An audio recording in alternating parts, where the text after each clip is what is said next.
Ladies and gentlemen, welcome back to the Renegade Report. I'm Francis Mayer, Sports Information Director for the greatest junior college athletic department in the known universe, BC Athletics. And men's basketball is no small part of that. They're going to be hitting the road to take on Moore Park this Friday at 7 p.m. And if you want to go to the game, catch the Rooter bus. Tickets are in short supply. Call Alex in the BC Athletics office at 395-4269. That's 395-4269. Tell her you want to ride the Rooter bus. It's $25 per person, but you're going to get to ride in style on an orange belt stage with TV and plenty of leg room. I went on one of those buses for my daughter's field trip recently, 6 hours on that bus, and it wasn't miserable. Plus, you're going to get to watch the Renegades, one of the most exciting basketball teams that's been at the college in years, take on Moore Park, and we need your fan support. So please come with us, and let's put some red in that gym. Right now, we're going to check in with the mastermind behind it all, Coach Rich Hughes. Coach, welcome to the show. Thank you, Francis.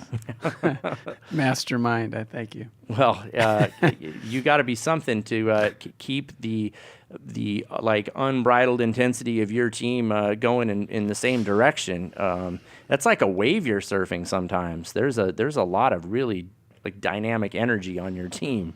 Well, playoffs, it's a different thing. I mean, you're going to play against great teams every night. There's, like we're scouting Moore Park, and it's hard to find a weakness. I'm sure Moore Park's scouting us, and man, where's their weakness? So, it really is possession for possession. That's important, and hopefully we defend. That would help us go a long way if we can play some good defense. But we're ready to go. Yeah, no, and that's something that we've talked about all season is the Renegades playing defense. But one other thing we've talked about is how this particular team has a tendency to play to the strength of its opponent. So when you tell me that Moore Park doesn't have a lot of weaknesses, I'm almost glad to hear that.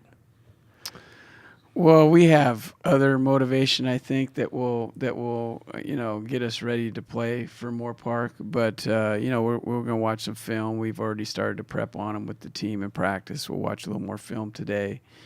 And so they could see. But, yeah, that's been an Achilles heel. We'll look on the other side. And they don't have a lot of big guys, so they're probably, look at these small guys. But they're very good. They can shoot the ball and put the ball on the floor. Very similar to Las Positas and similar to LA Valley, who gave us some problems in conference.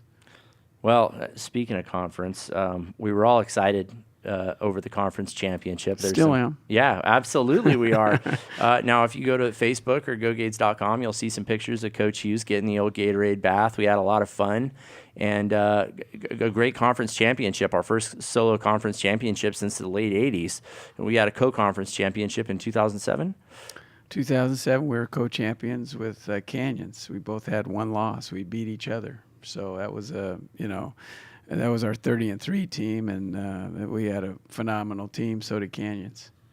Hey, Steve, I got my elephant gun ready. You want to let that beast go? Let's bring up the real story here that we're chapped about. Well, what we're real chapped about is how BC got seeded number 9 when they win their league, one of the toughest leagues in the Western State Conference South, by 3 games, and the team that finished second, Antelope Valley, gets seeded number 7.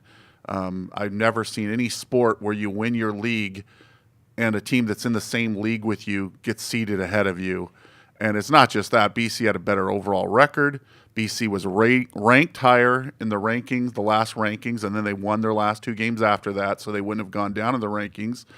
They had no losses by more than 10 points. Antelope Valley had 2. BC now, lost. One of them came at the hands of us, by the way. Right. We darn near ran them out of our gym. So Antelope Valley or BC never lost to a team with a losing record. Antelope Valley lost twice to teams with a losing record, 3 if you count the forfeit win that they got against an 11-18 team. I mean, So the list could go on and on. What are you getting at, Steve? we can't believe you're sitting down. It's a hose job. I mean, I'm sorry, but it's yes. It's Well, I wouldn't go. Coach, let us say it for you. I wouldn't say that. It's a new seating system. There's some flaws with anything that you do new. Hopefully, it's an old You're going to seating find system some soon. loopholes, and this was, a pretty big loophole that we happened to fall into. I kind of estimated. Saturday night I went through all the seating criteria, and I thought we'd be 6 to 8 with And I saw AVC's criteria. They had us on a few things.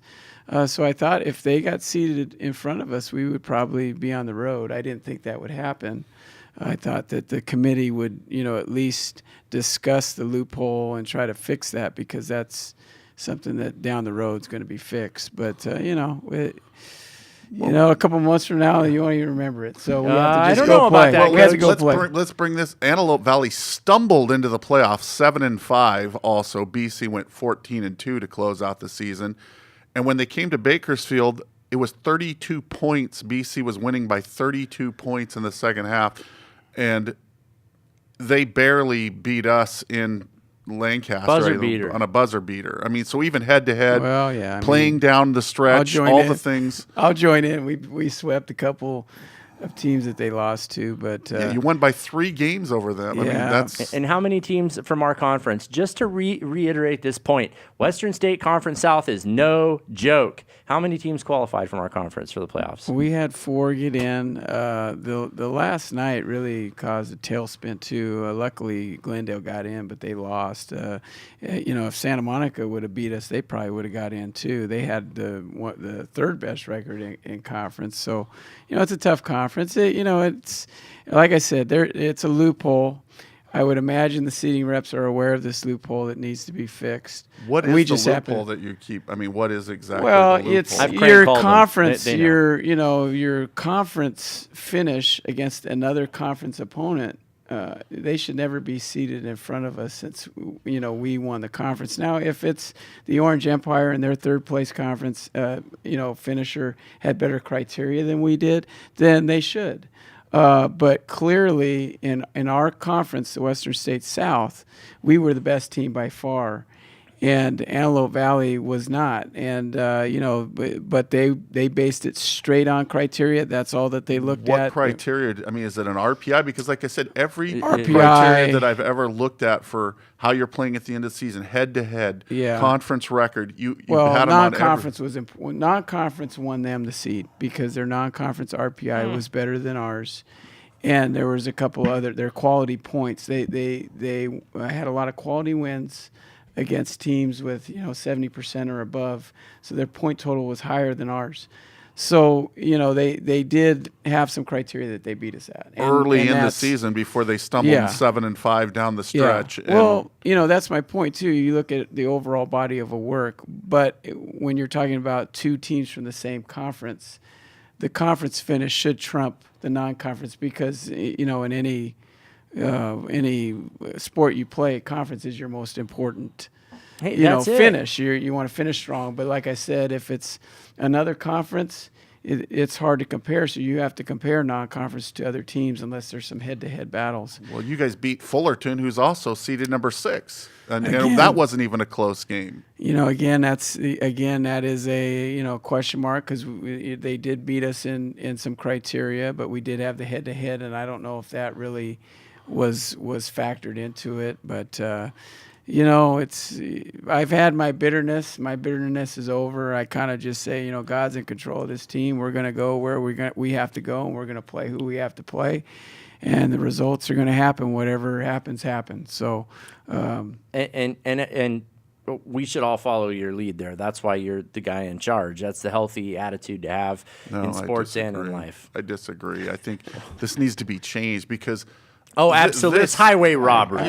You can't. There's no other sport where the league champion gets seated below the team it beat in the same league in the playoffs. I don't know any other sport where that happens. Somebody should. They deserve an explanation. I mean, this is egregious. Well, but this is what Moore Park has the pleasure of running into. Conference MVP DeAndre Dixon.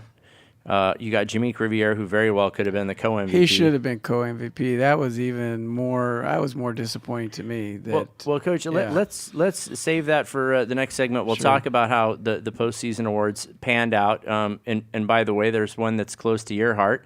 But we'll talk about that and much more. I do want to remind everybody, the Renegades have played very well at home. the more we can make that Moore Park gym look like the Gil Bishop Sports Center, the better for our boys. So call the athletic office right now and ask for Alex, 395-4269, and catch the Rooter Bus to Moore Park this Friday.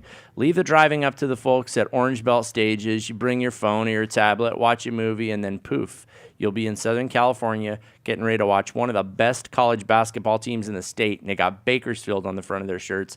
And they're gonna show the folks on the seating committee that they made a serious mistake. But that's this Friday, and you're not going to be able to buy a ticket much longer. So please call Alex, 395-4269, $25. It'll get you there and back. It's going to be a good time. And I think, if I'm not mistaken, you're going to be traveling with the BC cheerleaders. So not a bad evening, if you ask me. We're going to come back and talk to Coach Richard Hughes about the postseason awards that they piled up, and hopefully they keep on piling up the hardware. But we'll be right back with more Renegade Report shortly.